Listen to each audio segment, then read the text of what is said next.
average ya. Ketika habis dead cross terus golden cross gitu kan, so kecenderungan dia ada divergence sedikit terus longsor ya, longsor kayak hari kemarin. Bahasa kasarnya kita tanpa baca moving average pun, coba nih nggak percaya kita practice perkecil nih, lihat nih. Oke. Nah, candle breakout ya, dia habis dead cross di sini ya, dead cross turun atau di breakout oleh market dan bam, terus terjadilah divergence agak panjang ini dan langsung longsornya, makanya gila. Nah, kenapa ini longsornya kok nggak gila gitu kan? Ya karena divergence-nya sedikit gitu ya. Divergence-nya nggak banyak gitu. Divergence-nya tipis banget, cuman 2 hari kurang, dan itu juga masuk ke hidden divergence kategorinya. Cuman ada cumannya, ya konvergensinya terkonfirmasi ya. Contoh kayak gini.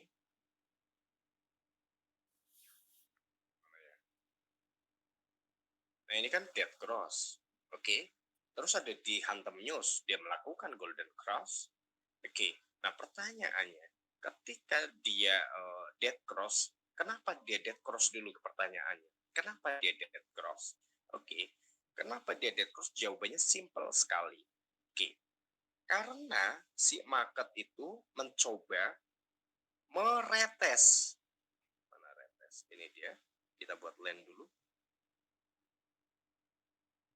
Namun tidak mampu. Oke, taruh di sini. Nah, mencoba meretes namun tidak mampu. Oke, berarti ini di level berapa? Zero dong. Enggak, pas terbangnya ini 11 Februari. Di level zero.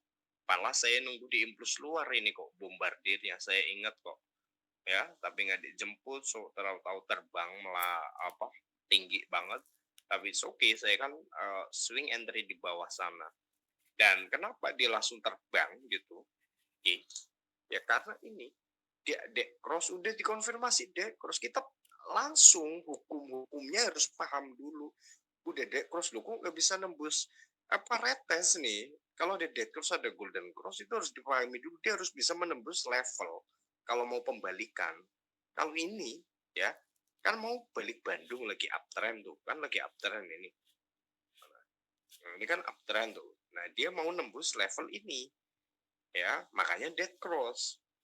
Nah, kalau kayak gitu terus di retest dia kembali, udah deh kecenderungan dia breakout ya, kecenderungan dia breakout ya, level retest itu nggak bisa ditembus, so entry ya di impuls aja ya, di impuls, so dia meledak naik, taking profitnya di mana gitu kan. Taking profitnya rasional ya di 1,618 untuk intraday. Udah gak usah mikirin dari 1,618 nanti kemana lagi, udah tinggal taking profit, besoknya baru cari area entry, itu namanya intraday. Nah kalau swing, lah swingnya beda lagi perkaranya, ya bisa kita cuma tiap hari mantauin kayak gini, setiap jamnya dipantauin gini gitu, stres lama-lama ya. Oke, logik dari si moving average yang melebar adalah setelah terjadinya golden cross dan dead cross. Loh kok itu mengecil, kok nggak apa, ini mengecil kok tahu-tahu langsung pakai Bandung gitu kan. Ini kan mengecil nih, nggak gede kok rongganya mulutnya nih setelah terjadinya dead cross. Harus diingat baik-baik, dia telah terjadi news yang high impact dan market tidak bisa meretes level. Retes kayak gini loh, retes yang benar pemahaman Google. Nah, kalau saya diajarin sama Pak Muklis, retes itu adalah dia akan mencoba menembus sebuah level. Jadi dia lagi uptrend, berarti dia akan mencoba meretes level apa? Ya level support. Kalau dia lagi downtrend, tulis di buku kalian. Kalau market lagi uptrend, tahu-tahu dia seolah-olah koreksi, mau menembus level support. Apalagi, oke sayang. Iya. Kakak Cici belum ngantuk sayang. Belum ngantuk. Dia udah ambil lagi apelnya. Nah, terus? Mau. Tos dulu kita. Duh, tenang aja nanti. Dah, udah dulu ya. Iya. Cantik banget. Oke, lanjut. retest, contoh kayak gini, kita ulang maaf. Maaf Om, Bentar, ulangi. Saya udah nulis ini. Oke. Retest adalah sebuah level yang harus diuji. Cuman ada cumannya. Oke, yang diuji ini apa? Level support dan resisten. Ada cumannya. Kalau lagi uptrend, ya, tahu-tahu market turun, yang harus kita waspadai itu di mananya? Level retest. Nah, ada sampelnya mana? Hari ini. Nanti kita lihat. Level retest. Retest itu berapa? Ya yang di bawah atau yang di atas? Kalau lagi uptrend berarti yang di bawah. Jadi yang harus ditulis adalah retest adalah sebuah level. Retest ketika market mencoba menguji sebuah level, baik itu support atau resisten. Jadi diuji dia, ya. Ini diuji, ya. Dia mencoba meretes level support di bawah. Oke, padahal lagi uptrend nih gitu. Ya, karena nggak bisa diuji ya dia balik Bandung lagi. Kenapa dia balik Bandung? Karena dia membutuhkan tekanan yang cukup good gitu ya. Tekanan yang apa ya bahasa kasarnya ya. Tekanan yang kuat gitu supaya dia mental naik ke atasnya lebih gendeng gitu logika dari si tes gitu ya. So ya udah dia akan naik ke atas karena nggak bisa meretes si level support di bawah sana. Oke, dia nggak bisa. Dia menguji level support di bawah sana. Wah, kuat banget ini supportnya gitu. Ya, dia mental balik lagi. Itu hukum retes ketika uptrend. Nah, kalau lagi downtrend gimana gitu kan. Nah, so ini dia teman-teman. So, ini masih uptrend ya. Kita sebut masih uptrend. Retesnya di sini berarti ya. Oke. So, ketika lagi uptrend kayak gini, sama dong dengan yang ditulis teman-teman tadi. Market mencoba menembus level atau meretes level 1850. Oke, retes ini berlakukah ketika market divergence? Makanya tadi ada pertanyaan berlakukah nanti dibahas ya. Makanya kemarin saya bikin memo bahwasanya adalah kalau harga berapa gitu ditembus jangan ada yang buy gitu kan. Ingat kan? Nah, kalau kalian buy kemarin katakan asal buy di sini itu ngalamin floating minus nggak jelas karena marketnya mondar-mandir. Oke, kenapa? Karena yang pertama telah terjadi divergence. Oke, nah, market lagi naik tuh. Terus ada divergence. Terus yang kedua, ketika dia turunnya turun spot, bukan turun trend. Ya, trend dengan spot berbeda. Spot itu hampir candle breakout. Cuman kalau trend, udah dia follow moving average, dia follow semua line jenis trend. Ya, semua indikator jenis tren di follow oleh market itu market trend. Tapi kalau market spot ya kayak gini ya, one candle, two candle tapi kayak breakout gitu. Jadi koreksi tapi cepet banget seolah-olah kayak crash gitu ya. Seolah-olah kayak up spot gitu ya, up spot kayak gini candle breakout kan. Nah, so gimana ini Om? Ini lagi uptrend, tahu-tahu mencoba meretes gitu. Nah, ini dia di sini. Jam 20 ya. Oke, kita buat line dulu. Penjabarannya bagaimana nih, gitu kan. 30 menit sell gitu kan, semalam saya bilang di jam ini. Kenapa bisa saya bilang seperti itu? Ya ini, kalau teman-teman jeli benar-benar udah backtest, kapan teman-teman harus melakukan re-entry, kapan teman-teman harus melakukan pembalikan, itu bisa dari si moving average ya. Cuma karena ini divergensi, ya wis amburadul sama persis dengan yang kalau nggak salah kemarin saya udah bilang ya Wid ya di grup Sanfa Theory, market akan mengalami beberapa area sideways tapi dengan volatilitas yang besar kalau nggak salah ya, nanti saya cek coba. So marketnya nggak bisa ini menembus level ini. Apakah dia ada yang breakout? Tidak ada. Ada mana ini dia Oke, di reject. Habis di reject, ini kan di reject. Terus difalsekan. Oke, difalsekan terus seolah-olah di breakout, tapi ternyata bikin pin bar. Oke, pin bar close di bawah level retest atau level apapun ya, baik itu support dan resisten, kecenderungan harusnya dia masih turun.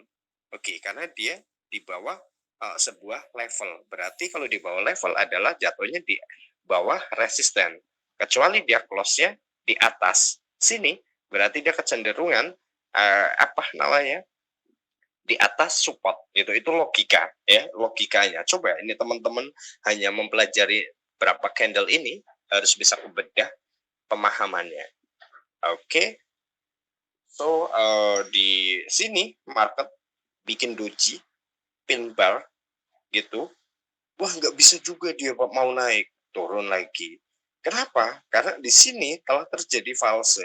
False itu mendekati mau breakout tapi gagal gitu loh teman-teman ya. Habis dia lagi meretes, ini udah di reject, terus diuji lagi di candle yang ini, wah udah longsor sampai sini, ternyata di sini ada support. Oke, dan dia hingga akhirnya mantul lagi ke atas dan close-nya nggak bisa separuh budi. Oke, nah kata si marketnya, lo jangan turun dulu. Nih, emang kenapa?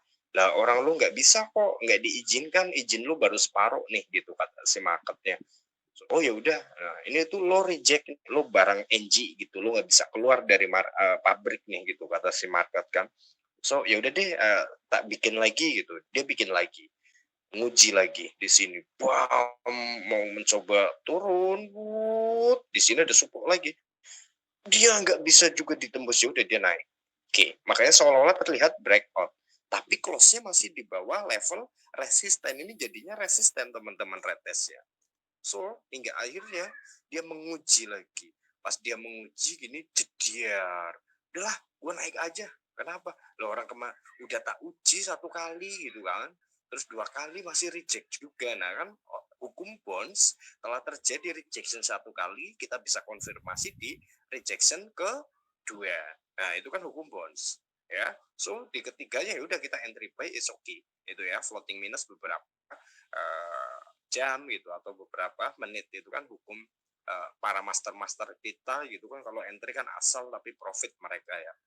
So di sini ya di reject oleh si ini, nggak akhirnya lu turun, emang kenapa? Lalu kan udah saatnya turun, orang dikonfirmasi sama dead cross nih gitu kan. Wah, orang kata si kakak kelas nggak boleh turun kok gitu, suruh naik. Apa alasannya kakak kelas? Ya karena di bawah sana ada support, nggak boleh ditembus katanya. Nah dia diskusi karena ini anak kemarin sore jadinya dia minder paling kecil, dia naik diomelin, turun diomelin, ya dia tutup di sini. Ketika tutup di sini ya, dia mendapati sebuah tekanan, mendapati sebuah informasi bahwasanya candle tidak bisa menembus level support di bawah sini meskipun sudah menembus retest tapi tidak breakout ya. Meskipun telah menembus retest namun market tidak membreakout sebuah level retest, maka kecenderungan valid.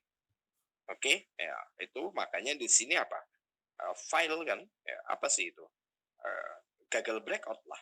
Logikanya seperti itu. Cuman kalau kita hanya entry dengan hukum seperti ini, ya marketnya nyebelin, pelan, lamban gitu. So di sini udah dibilangin nama yang di sini, namanya di sini, dia nurut. Oh yaudah deh, gue naik aja deh gitu kan kata si dianya. Dia mau breakout gitu si level retestnya ini ya. Dia nggak bisa breakout, ini belum setengah body, ini baru 60% body, 40% lah ya. It's okay. Katanya lu udah layak lah naik gitu kan kata si marketnya. So dia naik gitu kan. Ketika naik gitu, coba cek lagi deh udah saatnya naik apa belum. Ya dia turun ngecek. Oh iya benar, ini kita udah di atas support gitu, atas si market. Oh iya, gue di reject nih sama si support. Jadi dia tebang. Oke, tebang di sini sampai sini dan dia high, bikin hak baru. Oke, haknya di close-nya ya. Kalau saya haknya di close market, bukan di shadow. Karena shadow, kalau saya pakai shadow cuman kalau di investing atau di apa ini ya, bukan di MT4 atau MT5 gitu ya. Kalau pakai shadow biasanya di investing atau di trading view gitu. Kalau di MT5 sama MT4 saya kecenderungan hanya percaya pada close marketnya. Karena kalau pakai shadownya saya suka tertipu oleh broker yang notabene suka nakal. So dari situ dia naik gitu, habis naik gitu ya, di sini diingetin lagi dia, hati-hati kenapa gitu kan. Om San udah bikin peringatan di grupnya, katanya suruh hati-hati di 187 ya apa 1856 gitu. Kalau di break jangan ada yang buy gitu kan. Nah, dia turun tuh 1856. Ya bukan karena saya bikin alert di grup kalian, bukan. Ya, dia turun. Bam. Emang ini level apa gitu kan? Dia turun gitu kan. Dan kenapa saya bilang cari momentum sell gitu. Nah, dia turun karena menghormati hukum mutlak dari dead cross dan golden cross ya, hukum dead cross dan golden cross. Kalau dead cross berarti sell, golden cross berarti buy gitu. Nah, ini dead cross ya dia turun. Oke. Bam turun terus dikonfirmasi oleh sini sampai close market, sampai pembukaan market masih down, baru naik di red test 2 hari sebelumnya lagi tuh kan. Yang di sananya lah, yang artinya seperti ini. Artinya seperti ini.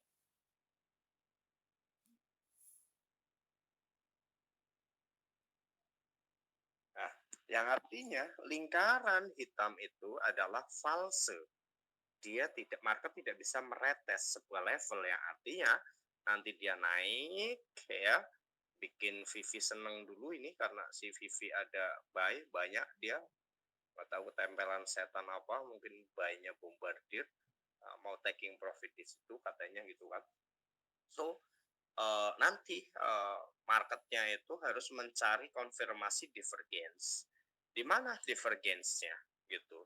Pertanyaannya, ada pertanyaan yang japri, kemungkinan akan saya jawab malam ini juga yang japri ini, meskipun keluar dari rule ini ya, tapi ini akan membuat teman-teman semakin pede menggunakan Fibonacci ataupun Elliott Wave. Yakin deh. Tapi jangan dulu deh ya, nunggu Sanford teori pada lulus deh. Soalnya itu jimatnya Fibonacci di situ sih soalnya. So di sini ya market false dan dia terbang, bam gitu kan. So pertanyaannya, kenapa Om sell gitu kan? Kok nggak ada yang nanya sih? Kok Om pamer sell gitu? Kok nggak ada yang, biasanya ada yang nanya. Nah, kan logikanya saya suruh kalian bayama sell aja lawan arus aja, suruh tanpa stop loss biar MC kan? Kenapa? Ya, kalian udah tahu jawabannya, yang udah kenal karakter saya. Kalau yang baru pada join di grup ya masih bingung. Ini orang bingungin amat sih gitu kan. Ya, nanti kalian kenal sendiri dengan saya. Ya artinya saya memang nggak bisa trading. Pertanyaannya kenapa kalian belajar di grup saya, itu logikanya di situ, ya kan? So di sini market harus mengalami apa namanya koreksi ya, correction, oke, sama dengan yang ini ya. So dia sell gitu kan, makanya dia naik dulu menghormati hukum dead cross, makanya baru terjadi di sini. Makanya waktu ini menjadi parameter waktu. So ini golden cross ya, berarti buy. So dia harus turun. Nah ya langsung entry buy dan meledak gitu. Tapi ada tapinya dulu ya, ada tapinya dulu. Ini divergence, area divergence. Cuman kenapa saya entry sell kemarin? Karena pas saya ukur pakai, kan saya kalau mau transaksi saya ukur dulu kayak gini. Pakai apa namanya? Ukur berapa pip nih, berapa pip menguntungkan nggak ini gitu. Kalau nggak diukur ya percuma gitu kan. Kita nggak tahu, oh nanti kira-kira sampai sana nggak ya. Kalau nggak sampai sana sampai mana nih gitu kan. Ada berita apa gitu logikanya. Nah, so apa ini bisa naik lagi, nanti turun lagi sideways ya, sama kayak yang ini ya, karena mengalami divergence. Nah kayak ini juga udah divergence, makanya dia sideways-nya kelihatannya membuat apa ya, padahal ini sideways ya. Kalau anak-anak swing nyebutnya sideways, kalau kalian ya seneng ya, karena dikasih rezeki yang lebih gitu, logiknya kan ini rezeki lebih kalau anak-anak intraday. Nah kan, nah kalau saya nyebutnya ya itu Apa sih? Ya cuma segitu toh, itu naik turun di area itu ya berarti sideways. Logisnya seperti itu. Oke. Nah, bagaimana apa kita mengetahuinya dari divergence? Oke. Nah, ini untuk penjabaran siapa tadi ya?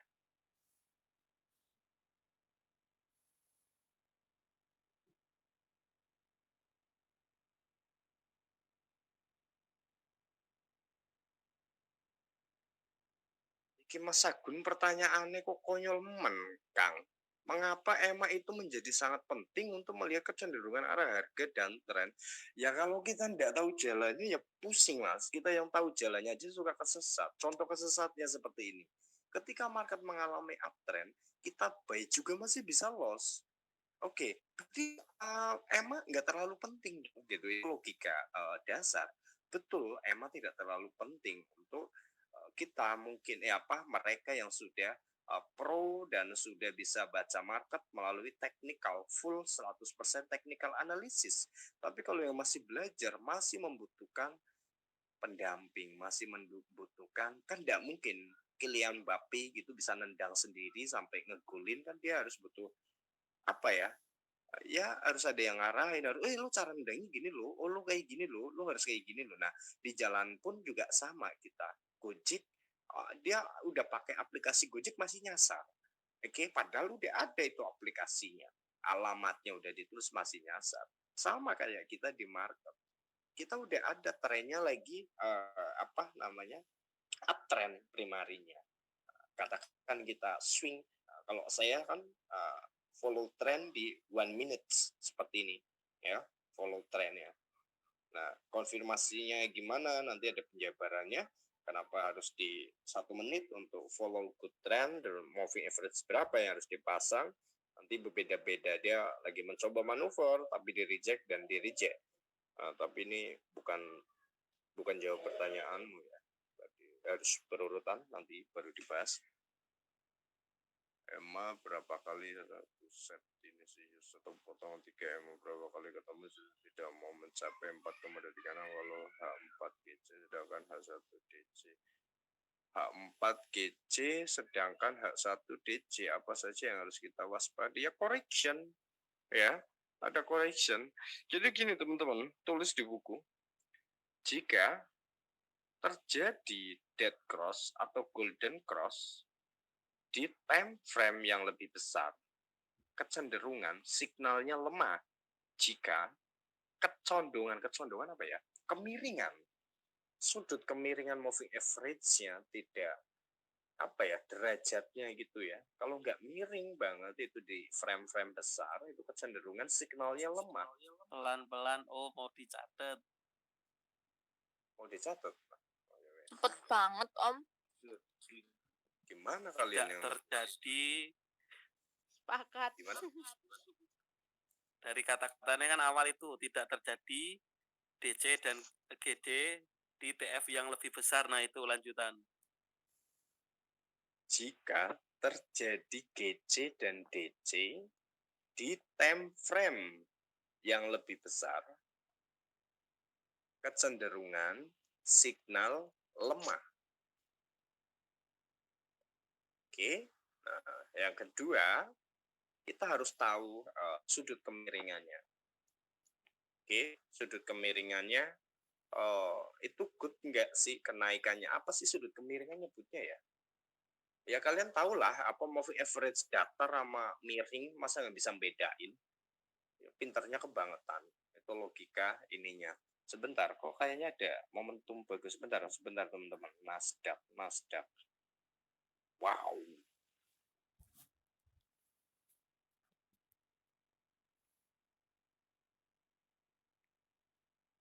Sian ini ya, Goldbeck di ambang kepercayaan sel pada. Oke, terus udah ditulis tadi kecenderungan jika time frame-nya lebih besar itu signalnya lemah kecenderungan, tapi harus dilihat sudut kemiringannya. Kenapa kakak?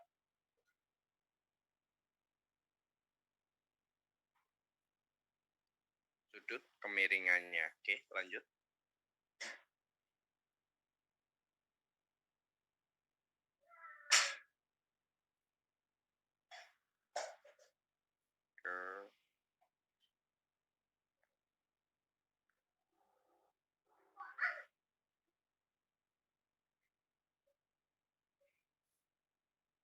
Ya kalau nggak yakin mau kemana jangan transaksi. Yes. Ya sering ngalamin nggak yakin sama market. Iya sayang. Mana? Udah ya semprot tadi. Mana sih? Oh iya ya.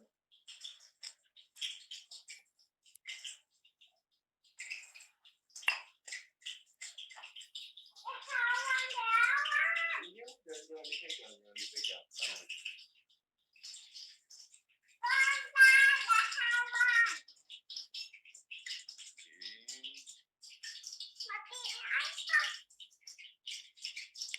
Pertanyaannya Yus belum. Apriansa adalah area bom Omsan jika sudah masuk itu apakah kita wait and see atau emang ada sinyal kalau langsung bisa pasang selling harus cerdas ini Apriansa. Rebound dan rebounds tadi sudah terbahas loh Yendra. Reboundsnya yang belum terbahas. Sini. Bentar.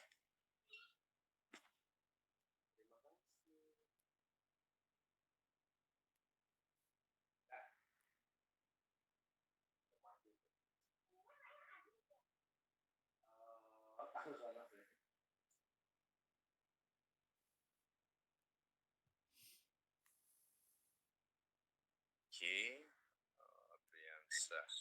Rebounds Mas Surung. Rebounds, oke. Rebound tadi udah dijelasin, sekarang tinggal ke rebounds. Rebound. Kalau bonds apa?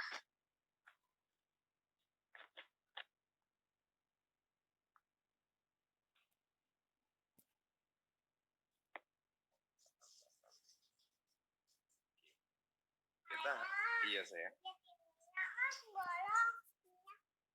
Iya, nggak boleh ya. Sini ayo simpan. Oke. Jadi rebound atau bonds ya itu berbeda. Kalau rebound hanya ada di satu arah. Oke. Tapi kalau rebounds gitu, lihat shadow yang begitu banyak. Perhatikan shadow yang begitu banyak, namun kecenderungan areanya sama. Dia mere-entry ya, bonds-nya di re-entry. Jadi saya memiliki satu sudut pandang tentang rebounds, bukan rebound loh ya. Rebounds. Ya, kenapa dia harus membounce ya? Berulang-ulang sebuah level ada apa gitu. Nah, ini kayak gini, ini ada apa? Beberapa kali gitu kan. Contoh yang ini, contoh sederhananya. Ada apa gitu kan. Rebounds ya. Nah, kalau kayak gini pentingnya apa? Stop loss plus. Kalau saya mengetahui market bukan mengetahui ya. Kita harus tahu kenapa market akan mengalami rebounds. Kapan bukan kenapa. Kapan market akan mengalami rebounds? Ketika market mengalami rebounds, ketika itu berdampingan dengan area entry kita, maka biasanya saya mindahin stop loss plusnya itu ketika sudah ada candle breakout ya. Kalau belum ada candle breakout ya percuma nanti kena stop loss plus. Itu logika dari fungsi rebounds itu sendiri. Terus cara mengidentifikasi rebounds bagaimana dong gitu, logik dari rebounds itu sendiri ya. Rebounds itu terjadi kecenderungan itu di area overbought dan oversold tapi langsung penerusan tren. Contoh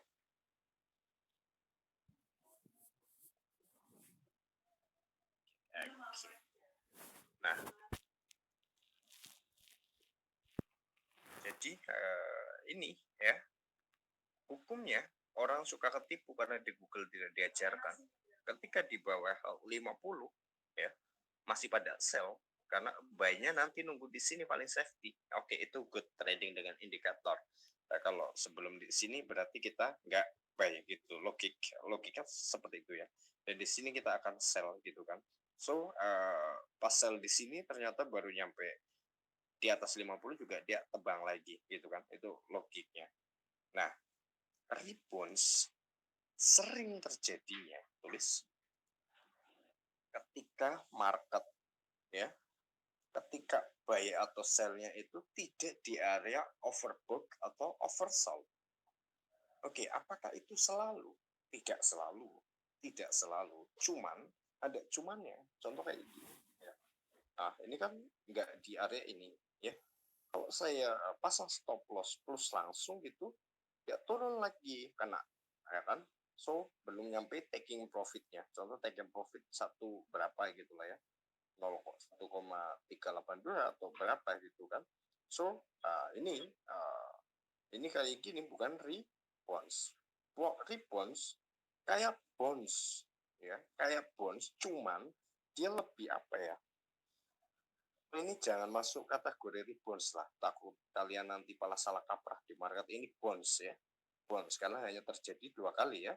Yang rebounds ini yang banyak kayak gini nih, retail apa bahasanya? Nah ini rebounds, jadi sebuah level yang diuji berulang-ulang, bukan hanya sekali 2 kali loh teman-teman. Fungsinya untuk apa sih sebenarnya? Memindahkan stop loss plus supaya nggak sering kena stop loss plus ya. Contoh kayak gini, kalau kita langsung pasang ya langsung kena stop loss plus. Ada pertanyaan tentang rebounds?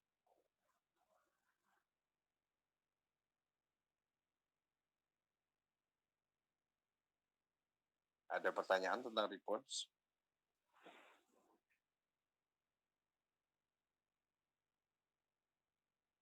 Cek di komen Om, tadi aku nulis masih ada kurang titik-titik, mohon dilengkapi Om. Ntar mau saya catat ulang. Komen sini lah. Komen mana?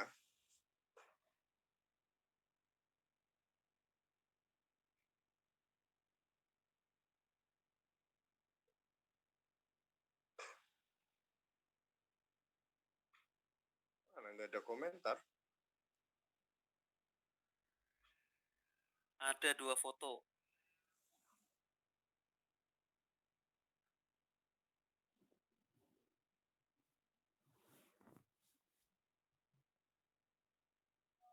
Rebound penting dalam Fibonacci. Berarti rebound belum ditulis. Ini apa rebounds? Ini kamu salah nulis apa gimana Suryadi? Oh warna Enggak, pink. itu yang awal cuma ini doang, apa?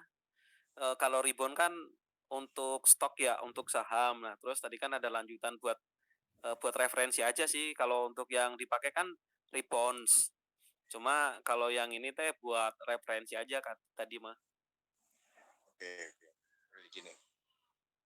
Jadi rebound ya itu hanya terjadi di uptrend. Oke. Rebound itu hanya terjadi di uptrend, mantul lah gitu ya. Dul gitu. Gimana sih bahasanya, dari atas turun ke bawah langsung naik lagi. Jadi kayak koreksi tapi hanya terjadinya di uptrend. Di downtrend tidak ada. Oke. Ya. Jadi rebound ya, di saham itu kan penggunaan saham kan hanya bisa di uptrend gitu kan. Ketika udah mengalami rebound ya mereka itu akan menjual sahamnya gitu. Mereka parameter jual beli sahamnya seperti itu. Oke, ketika wah kayaknya reboundnya agak bagusnya agak jauh, agak rendahan, ya udah beli lagi lah. Habis beli ada rebound lagi, ya dia jual. Itu logik dari rebound. Jadi rebound itu fungsionalnya itu adalah ketika market lagi uptrend, terus tahu-tahu turun, ya marketnya turun gitu, sebentar doang gitu ya, terus dia naik gitu, ya itu rebound. Tapi harus diingat, garis bawahi dulu bahwasanya rebound itu tidak ada levelnya, ya di support juga tidak, di level Fibonacci juga tidak, kecenderungan dia ngambang. Kalau rebound ngambang, levelnya ngambang gitu loh ya. Jadi ya gimana ya rebound ini rebound, ini contoh, ini rebound kok, hari ini rebound.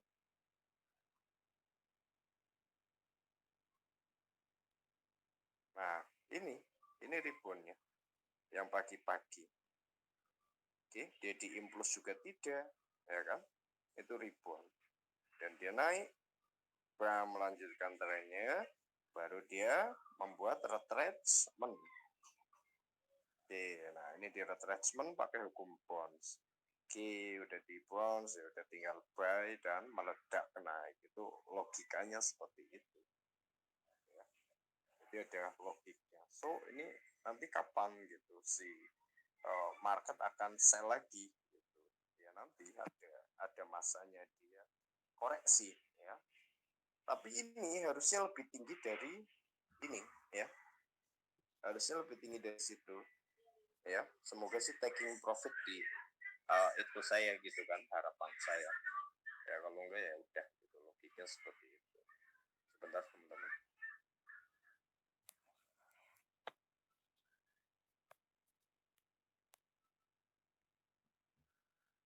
Oke.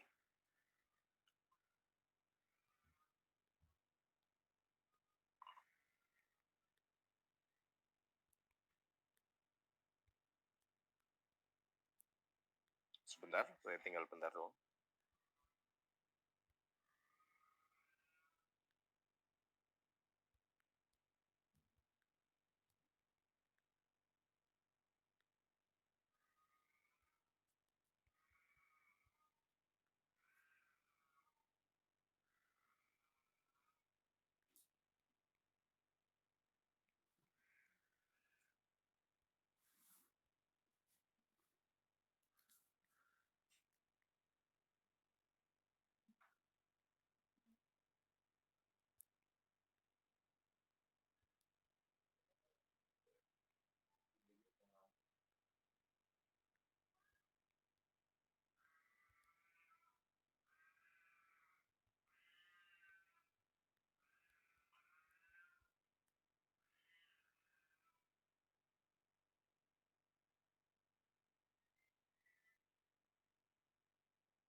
Oke, lanjut. Tadi sampai jadi rebound itu intinya dia mantul tapi tidak di level support gitu ya. Oke. Apalagi nih? Maka koreksi menembus support itu retest kali di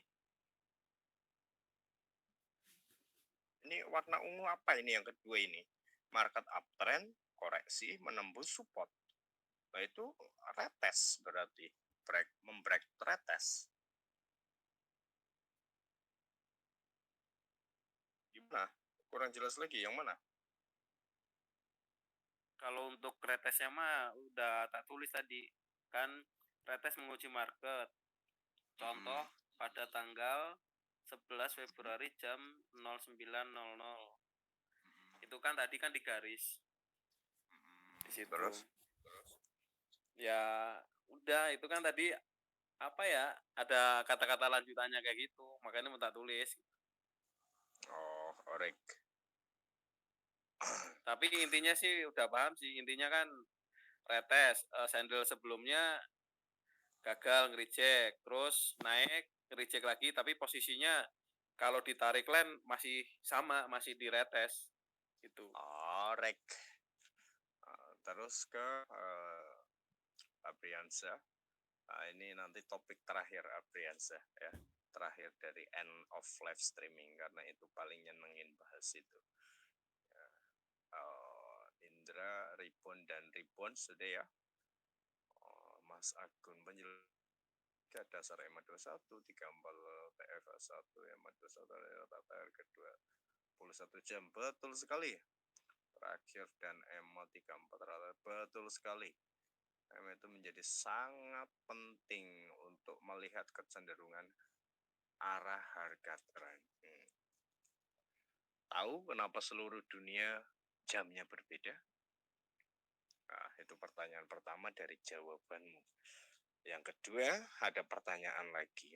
Kenapa ada WITA, VIP apa, ada PM, ada AM, itu mungkin hanya istilah saja di beberapa negara. Cuman itu ada hubungannya. Kenapa ada sebuah negara yang selalu mengalami musim dingin? Kenapa ada negara yang mengalami panas terus? Kenapa ada negara yang mengalami banyak musim?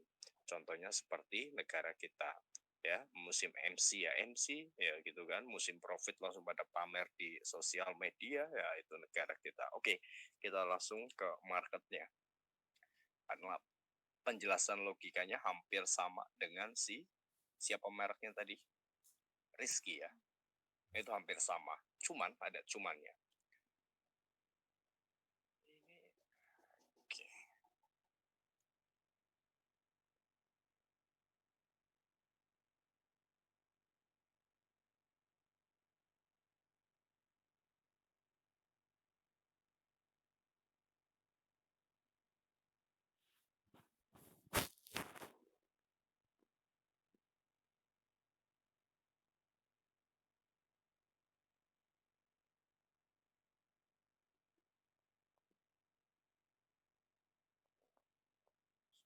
Ini marketnya nggak 24 jam soalnya gold itu kan 23 ya. Oke, satu nolnya di 2. Oke, bukunya udah sama. Seperti ini. Saya hapus dulu.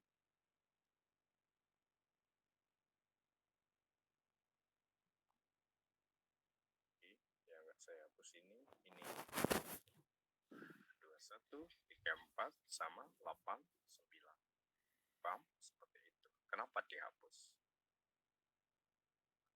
Saya rubah color mungkin ke ungu biar berbeda. 2 pixel. Oke, dan selesai. Oke, pertanyaannya. Sebentar, kita lihat dulu ada 21, ada apa mereknya tadi? 34, ada 89. Terus kenapa itu sangat penting di market gitu kan? Itu kita mengetahui bahwa sebenarnya tanpa moving average kita cuman baca candlestick udah bisa baca marketnya lagi uptrend atau downtrend. Oke, primary 89 lagi uptrend. Oke. Nah, so 34 posisinya apa? Resesi, pergantian dia di tengah tuh. Oke. 21 posisinya apa? Ya karena lebih kecil dia akan lebih cepat membentuk tren. Posisinya sell ya alias downtrend. So, apa yang terjadi ketika primary mengatakan uptrend? Oke, nah, 34 pembentukan sekunderinya. 21 downtrend. Nah, ini tanpa moving average. Kita baca tren tanpa moving average. Kita mengetahui struktur market dari 89 ya, 89 jam yang lalu ke sini dia mengalami uptrend. Oke, logiknya bagaimana nih? Logiknya bagaimana? Ya kan, moving average itu mengetahui rata-rata pergerakan. Jadi, hukum simpelnya tanpa kita mikir, tanpa kita masang moving average, berarti kita sudah tahu 89 candle yang lalu itu kan apa hukumnya, uptrend atau downtrend? Oh, itu uptrend. Oke, kenapa yang dipakai adalah 89? Kenapa yang dipakai adalah 34? Kenapa yang dipakai adalah 21? Ada logikanya. Logika pertama adalah ini. Oke, apa hubungannya dengan pertanyaan pertama saya tadi tentang waktu di seluruh dunia berbeda, tentang musim dan lain sebagainya? Ada hubungannya. Coba, apakah teman-teman pernah melakukan hal ini? Pernahkah teman-teman membaca tren hanya dengan Fibonacci tanpa pasang moving average? Mungkin belum, mungkin udah ada yang mencoba, namun mungkin belum bisa menjabarkan seperti ini. Penjabarannya begini.